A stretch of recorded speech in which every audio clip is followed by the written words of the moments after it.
राधे राधे भक्तों, आज हम श्रवण करेंगे माघ मास के शुक्ल पक्ष की जया एकादशी व्रत कथा। कथा श्रवण करने से पहले हमारा YouTube चैनल सब्सक्राइब और वीडियो को लाइक जरूर करें। तो चलिए कथा श्रवण करते हैं। राजा युधिष्ठिर बोले, हे कृष्ण, 4 प्रकार के जीवों को उत्पन्न, पालन और नाश करने वाले आप ही हो। अब कृपा करके माघ शुक्ल एकादशी का वर्णन कहिए। उसका क्या नाम है और क्या विधि है? श्री कृष्ण जी बोले, हे राजेंद्र, माघ शुक्ल पक्ष में जया नाम की एकादशी प्रसिद्ध है। वह सब पापों को दूर करने वाली है। इसे मैं कहूँगा। यह पवित्र एकादशी सब पापों और पिशाच योनियों को नष्ट करने वाली है। इसका व्रत करने से मनुष्य को प्रेत योनि नहीं मिलती है। हे राजा शार्दुल, इसकी सुंदर कथा जो पद्म पुराण में कही है उसे सुनिए।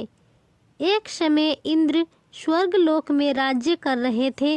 देवता उस मनोहर स्थान में सुख से निवास करते और अमृत पान करते थे। अप्सराएं उसका सेवन करती थी। वहाँ कल्प वृक्षों से सुशोभित नंदन वन था। एक समय वहाँ इंद्र ने बहुत प्रसन्नता से 50 करोड़ नायिकाओं से नृत्य करवाया। वहाँ पुष्पदंत नामक गंधर्व गान कर रहा था। चित्रसेन नाम का गंधर्व, उसकी पुत्री मालिनी और चित्रसेन की स्त्री वहाँ आई। मालिनी का पुत्र पुष्पयान और पुष्पवान का पुत्र माल्यवान था। पुष्पवती नाम की गंधर्वी माल्यवान गंधर्व पर मोहित हो गई। कामदेव के पैने बाणों से उसका शरीर घायल हो गया। उसने अपने सुंदर स्वभाव, स्वरूप, भाव और कटाक्ष से माल्यवान को वश में कर लिया। इंद्र को प्रसन्न करने के लिए नृत्य में वे दोनों आए और अप्सराओं के साथ गान करने लगे। मोहित होने से उनका चित्त दांडवटोल हो गया। इससे शुद्ध गायन नहीं कर सके। परस्पर दोनों की दृष्टि बंद हो गई और दोनों कामदेव के वशीभूत हो गए। ताल व राग की गति बिगड़ने से इंद्र उन दोनों के मन की बात जान गया। तब इंद्र ने अपना अपमान समझकर कुपित होकर उन दोनों को श्राप दे दिया। मेरी आज्ञा भंग करने वाले मूर्ख पापियों, तुमको धिक्कार है। तुम दोनों पिशाच रूप हो जाओ। मनुष्य लोक में जाकर अपने कर्म का फल भोगो। इस प्रकार इंद्र के श्राप को पाकर वे दोनों बड़े दुखी हुए। इंद्र के श्राप से पीड़ित होकर वे दोनों हिमालय पर्वत पर पिशाच होकर बड़े दुखी हुए। पिशाच योनि से उन दोनों को कष्ट हुआ। श्राप के कारण उनको गंध, रस और स्पर्श का ज्ञान नहीं होता था। शरीर में जलन होती, नींद नहीं आती थी। उस विशाल पर्वत पर भ्रमण करते हुए शीत से पीड़ित वे दोनों परस्पर वार्तालाप करने लगे। पिशाच शीत से पीड़ित होकर स्त्री से बोला, हमने ऐसा कौन सा दुखदायी पाप किया है जिस दुष्कर्म से हम दोनों को पिशाच योनि प्राप्त हुई। मैं पिशाच योनि को कठोर और निंदिक नरक समझता हूँ। इसीलिए किसी प्रकार का पाप नहीं करना चाहिए। इस प्रकार वे दुख से घबराकर चिंता करने लगे। देवयोग से माघ शुक्ल एकादशी आ गई। तिथियों में श्रेष्ठ जया नाम की प्रसिद्ध तिथि आ गई। उस दिन उन दोनों ने कुछ आहार नहीं किया। हे नरपते, उस दिन उन दोनों ने जल भी नहीं पिया, ने जीवन हिंसा की, ने पत्ते और ने फल खाए।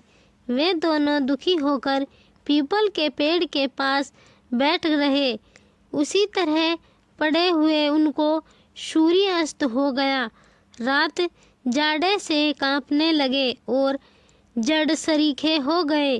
शरीर और भुजाओं में परस्पर आलिंगन किए हुए पड़े रहे। न नींद आई, न सुख मिला, न मैथुन की इच्छा हुई। हे राजा शार्दुल, इस प्रकार इंद्र के श्राप से पीड़ित उन दोनों दुखियों की रात्रि बड़े कष्ट से व्यतीत हुई, परंतु एकादशी के व्रत और रात्रि में जागरण करने से उन दोनों को व्रत के प्रभाव से जो फल मिला उसे सुनो। हे नरपते, जया एकादशी व्रत करने से और विष्णु के प्रभाव से द्वादशी के दिन दोनों पिशाच योनि से छूट गए। पुष्पवती और माल्यवान पहले की तरह रूपवान, स्नेहयुक्त और आभूषणों से सुशोभित हो गए। वे दोनों विमान में बैठ गए। इंद्र के सम्मुख जाकर प्रसन्नता से प्रणाम किया। उनको पहले की तरह देखकर इंद्र को आश्चर्य हुआ। इंद्र बोला कि किस पुण्य के प्रभाव से पिशाच योनि दूर हुई, किस देवता ने तुमको मेरे श्राप से छुड़ाया। माल्यवान बोला, वासुदेव की कृपा से और जया एकादशी के व्रत से हमारा श्राप मोचन हुआ। फिर इंद्र बोला, एकादशी का व्रत और विष्णु की भक्ति करने से तुम पवित्र हो गए। जो मनुष्य शिव तथा विष्णु की भक्ति में लीन है वे निसंदेह हमारे भी पूज्य और वंदनीय है। अब पुष्पवती के साथ स्वर्ग में सुख से विहार करो। हे राजन, इसलिए जया एकादशी का व्रत अवश्य करना चाहिए। जो कोई श्रद्धा और भक्ति से जया एकादशी का व्रत करता है वह करोड़ों कल्प तक वैकुंठ में आनंद करता है। इसके पाठ करने और सुनने से अग्निष्टोत्तम यज्ञ का फल मिलता है। तो भक्तों, यह थी जया एकादशी व्रत कथा। विजया एकादशी व्रत कथा श्रवण करने के लिए हमारा YouTube चैनल सब्सक्राइब और वीडियो को लाइक जरूर करें। राधे राधे।